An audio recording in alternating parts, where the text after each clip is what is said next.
ចែកគ្នាស្រក់ទឹកមាត់ថ្ងៃនេះគឺខ្ញុំធ្វើបុកកំពីងរាយតែសារតែទិញបានក្តាមស្រែល្អ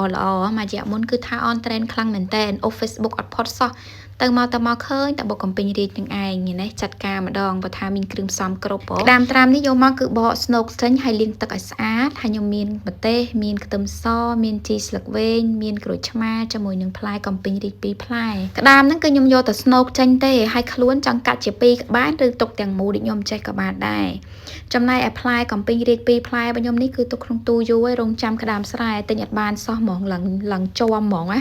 ហើយភាសាត្រឹមត្រូវរបស់គេហ្នឹងគេហៅផ្លែបំពេញរាយតែដោយសារតែខ្ញុំអត់ទ្រលាប់មាត់ហៅអញ្ចឹងក៏ហៅតាមភាសាធម្មតាហ្មងទៅខ្ទឹមសខ្ញុំប្រើ3កំពឹសចំណែកម្ទេសគឺខ្ញុំប្រើតែ4ទៅ5គ្រាប់ទេបើសិនជាចេះហឹរខ្លាំងខ្ញុំដាក់ច្រើនទៅដាក់ស្ករសហើយនឹងប៊ីចេងបុកជាមួយនឹងខ្ទឹមសហើយនឹងម្ទេសជាមុនសិនម្ទេសបើសិនជាចូលចិត្តហឹរខ្លាំងហើយដាក់រៀងច្រើនទៅខ្ទឹមសគឺខ្ញុំដាក់តែ3កំពឹសទេបុកគ្រឿងទាំងអស់នឹងឲ្យបានម៉ត់ប៉ុណ្ណឹងហើយគឺខ្ញុំដាក់ទឹកប្រហុកចូលទឹកប្រហុកនេះគឺមានរសជាតិឆ្ងាញ់ហើយទៅជាតិស្រាប់ហ្មងបើសិនជាបងប្អូនចង់ញ៉ាំអីអាចកំងទិញបាននៅក្នុងផេកតូបចាប់ហួយនីសាខ្ញុំដាក់2វែកហ្នឹងទៅហើយកូរចូលគ្នានិយាយទៅមិនចាំដាក់គ្រឿងផ្សំអីច្រើនទេដាក់តែបន្តិចហ្នឹងគឺឆ្ងាញ់ហ្មងគ្រាន់តែចាក់ទឹកប្រហុកចូលនិយាយពីថាក្លិនឡើងឈ្ងុយហ្មងអូឲ្យបានសព្វហើយគឺខ្ញុំចាប់ដើមច្បាច់ក្រូចឆ្មានេះចូលចិត្តជូរប៉ុណ្ណាដាក់ប៉ុណ្ណឹងទៅភេទបុកល្ហុងបុកកពិញរីងនេះដាក់រសជាតិរៀងដិតតិចទៅបានញ៉ាំឆ្ងាញ់ខ្ញុំច្បាច់ក្រូចឆ្មារៀងច្រើនដែរបន្ទាប់ពីច្បាច់ហើយកូរឲ្យបានសព្វយើងភ្លក់ទៅរសជាតិខ្វះអីស្ទើរអីថែមថយឲ្យហើយបន្ទាប់មកគឺខ្ញុំដាក់ក្តាមស្រែនឹងចូលហ្មងទៅហើយកូរច្បល់គ្រឿងជាមួយនឹងក្តាមនេះឲ្យបានចូលសព្វគ្នាល្អគ្រាន់ចេញតែប៉ុណ្ណេះមកនិយាយពីថា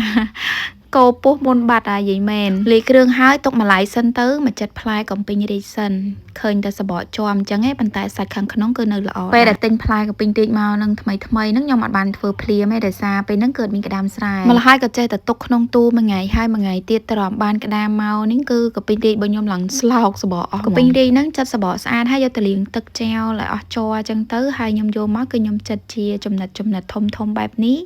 ចង់សាប់ក៏បានដែរតែខ្ញុំចង់ដាក់ធំអញ្ចឹងស្រួលញ៉ាំបើចង់ឲ្យឆាប់ចូលជាតិកុំចិត្តធំដូចខ្ញុំអីសាប់ពីងរាយនឹងតូចអញ្ចឹងទៅឆាប់ចូលជាតិជាងចិត្តផ្លែកំពីងរាយរួចហើយហ្នឹងក៏ខ្ញុំយកមកច្បល់ជាមួយនឹងគ្រឿងដែលខ្ញុំបានលាយមុនហ្នឹងច្បល់តាមសន្ទុះទៅឲ្យចូលជាតិបានល្អកំពីងរាយសាច់សម្លៃនេះគឺថាសាច់ទន់ឆ្ងាញ់ហើយអត់សូវជូរទេច្បល់តាមសន្ទុះគឺចូលជាតិអញ្ចឹងចុងក្រោយគឺខ្ញុំបន្ថែមជាមួយនឹងជីស្លឹកវែងតិចទៅដើម្បីយកក្លិនណាអ្នកចូលចិត្តក៏ដាក់មិនចូលចិត្តក៏ប្រចាំដាក់ក៏បានដែរដាក់ជីចូលហើយច្បល់ឲ្យសព្វទៅគឺរួចរាល់ជាការស្រែចហើយក្លិនឡើងឈ្ងុយមកទៅឡើងទៅនោមថ្ងៃនេះខ្ញុំខ្វះពងទាស្ងោរបើមានពងទាស្ងោរថែមមួយគ្រាប់ពីរគ្រាប់ដាក់អាចរភ្នៅមកនិយាយពីថាជាតិដល់កញ៉ាំលេងក៏បានញ៉ាំជាមួយជាក់ក៏បានដែរនិយាយពីថាឡើងត្រូវហើយក្តាមយើងវិញឡើងខ្លាញ់ហ្មងជាមួយនឹងសាច់កាពីងរាយយើងទន់ញ៉ាំទៅគឺថាចប់មាត់មែនតែនអរគុណបងប្អូនដែលបានចូលទស្សនាវីដេអូមីនេះបើសិនជាពេញចិត្តកុំភ្លេចជួយ share បានច្រើនផងជួបគ្នានៅវីដេអូក្រោយៗជម្រាបលាបាយបាយ